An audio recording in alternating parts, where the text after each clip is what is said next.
হাতে তেলো রেখায় ভাগ্য দেখতে যেও না গালিব, ভাগ্য তাদেরও আছে যাদের হাত নেই।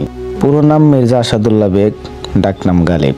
তাকে মুঘল সাম্রাজ্যের সর্বশেষ কবি হিসেবেও দক্ষিণ এশিয়া থেকে উর্দু ভাষার সবচেয়ে প্রভাবশালী কবি বলে মনে করা হয়।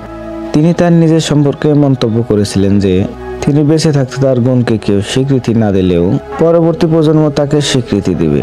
ইতিহাসের সভ্যতা প্রমাণ করেছে উর্দু কবিদের মধ্যে তাকে নিয়েই সবচেয়ে বেশি লেখা হয়েছে। খুব সম্ভবত ভারতের ইতিহাসে মির্জা গালিবের মতো প্রভাবশালী কবি দ্বিতীয়টি নেই। তার লেখা অজস্র গজল, শায়েরি, রুবাইয়াতে বিহ্বল হয়েছে সদ্য প্রেমে পড়া তরুণ থেকে পরিণত পণ্ডিত পর্যন্ত। উর্দু সাহিত্যের বিশ্বখ্যাত গবেষক ও গালিবের বিশেষজ্ঞ প্রফেসর রশিদ আহমদ সিদ্দিকী বলেছেন, মুঘলরা হিন্দুস্তানকে তিনটি জিনিস দিয়েছেন, উর্দু, তাজমহল এবং গালিব।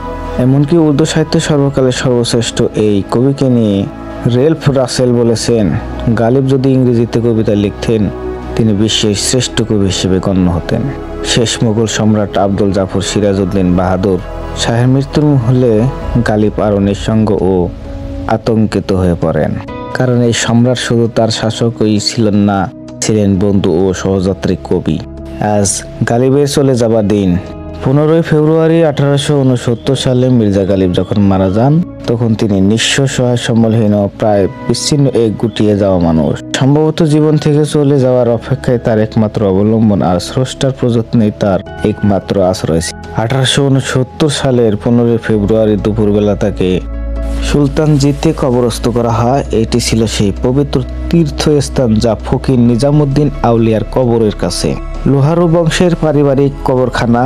তার অন্তিম যাত্রার খরচটুকু বহন করে নবাব জিয়া উদ্দিন খান গোল বাঁধল শেষকৃত্যের নিয়মগুলি নিয়ে, অর্থাৎ শিয়ানা সুন্নি কোন মতে মির্জা আসাদুল্লাহ খাঁ গালিবকে গৌরব করা হবে। শেষে নবাব জিয়া উদ্দিনের কথা মতো উর্দু সাহিত্যের এই দেবদূতকে সুন্নি মতেই কবর দেওয়া হয়। ততকাল পৃথিবীতে প্রেম থাকবে, মির্জা গালিবও মিশে থাকবে প্রতিটি মানবিক হৃদয়ে।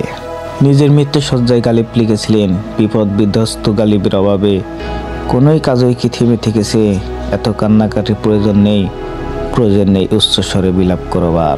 নিজের মৃত্যু সজ্জায় গালিব লিখেছিলেন, বিপদ বিধ্বস্ত গালিবের অভাবে কোনো কাজই কি থেমে থেকেছে, এত কান্নাকাটির প্রয়োজন নেই উচ্চস্বরের বিলাপ করবার।